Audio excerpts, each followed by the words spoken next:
Hello people, I was just working out the expenses for you. Now you'll ask me what expenses.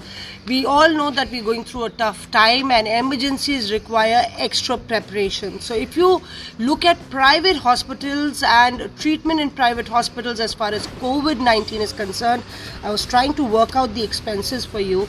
How does it really work for you? Because super specialty hospitals cost a lot and they can drain your coffers. Why am I saying it? I'll just try and explain to you. So 4,000 for a general ward is what a super specialty costs, but count in the COVID expenses and that booms up to about 11,000. Yes, 11,000 per day. And if you stay there for 10 days, then it's about 1,10,000. 14 days is what is the general time period that the testing happens, the third testing, and that means that it'll be about 1,54,000 rupees for 14 days in a super specialty hospital. And if because 5% of the patients require ICU treatment, they might need ventilators, and especially the senior citizens. So I was trying to work out that expense for you. And if you look at normal ICU, that costs about 25,000 on an average. I've worked out the expenses according to an average basis, Max, Apollo, Hinduja. So a ventilator and COVID treatment would actually cost you almost 50,000 rupees. About 15 days if you're in the hospital with an ICU treatment and ventilator support, it is about 7,50,000 rupees for one person. And God forbid if it's like you have another member in the family who's a senior citizen requiring an ICU treatment, that cost can actually really scale up, and that's why it's important. Be ready, be prepared. We're also looking at, if you look at smaller towns and the government tie-up with Ayushman Bharat, you would know that almost 7,000 private hospitals are tied up with Ayushman Bharat. So they're also trying to work it out there, making separate COVID wards.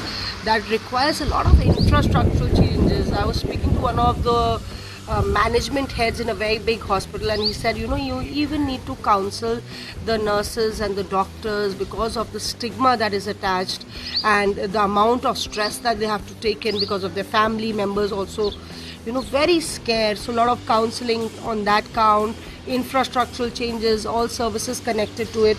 Now let's quickly go into a general private hospital that could be a bit cheaper for you, and that would cost you around 5,000 for a general ward.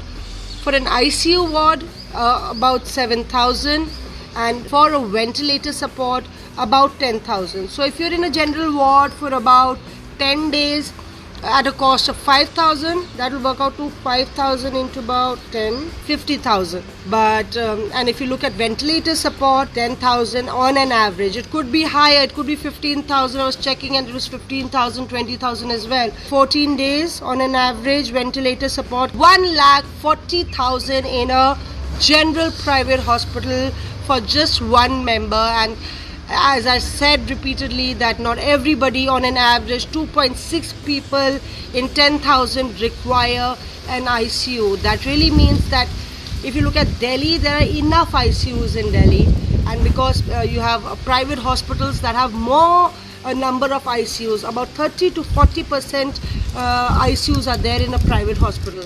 That number is way less in a government hospital. So on that count, we are lucky that we have enough ICU beds in Delhi. The real concern is rural India, the hinterland, where the beds are very less. But as we said, that we're just hoping that not many people will require that ICU, and it won't really go that bad.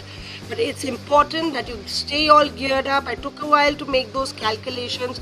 You need to make those calculations, speak to the hospital that you would be sending your loved ones to. I'm yet keeping my fingers crossed. You stay healthy, stay safe. You don't need that, but it's always better to be prepared than to be sorry. I hope this was informative enough for you. Thank you very much.